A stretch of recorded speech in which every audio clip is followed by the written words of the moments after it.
আমার সাথে আমার রনি। তো রনিকে একটা প্রশ্ন করবো আমি। রনি, এই রমজান মাসে তুমি কয়টা রোজা রাখছো? 30টা। শিওর?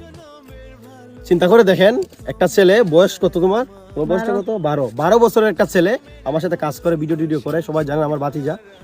সে রমজান মাসে 30টা রোজা রাখছে। বাংলাদেশে অনেক ইয়াং মানুষ আছে, বিশেষ করে আমাদের 3 নং ইউনিয়নেই চুনাঘাটে দেখবেন অনেক ইয়াং মানুষ আছে। কয়টা রোজা রাখছে? সবাই কি 30টা রোজা রাখতে পারছে? পারে নাই। কিন্তু দেখেন এই 13 বছরের ছেলে কিন্তু 30টা রোজা রাখছে। তো রোজা হলো একটা ধৈর্য, একটা সাধনা, এটা সবাই পারে না। যারা ধৈর্য আছে, যারা মনের মধ্যে একাগ্রতা আছে, তারাই কিন্তু পারে। তো আমার উনি রোজা 30টা রাখছে, সবার জন্য দোয়া করবেন। সো গাইস, নামাজ তো শেষ, ঈদ নামাজ। তো অনেকের সাথে কোলাকুলি করলাম, অনেকের সাথে দেখা সাক্ষাৎ করলাম, যাদেরকে আমি দীর্ঘদিন ধরে দেখি না। ঈদের সময় তো জানেন সবাই একত্রিত হই।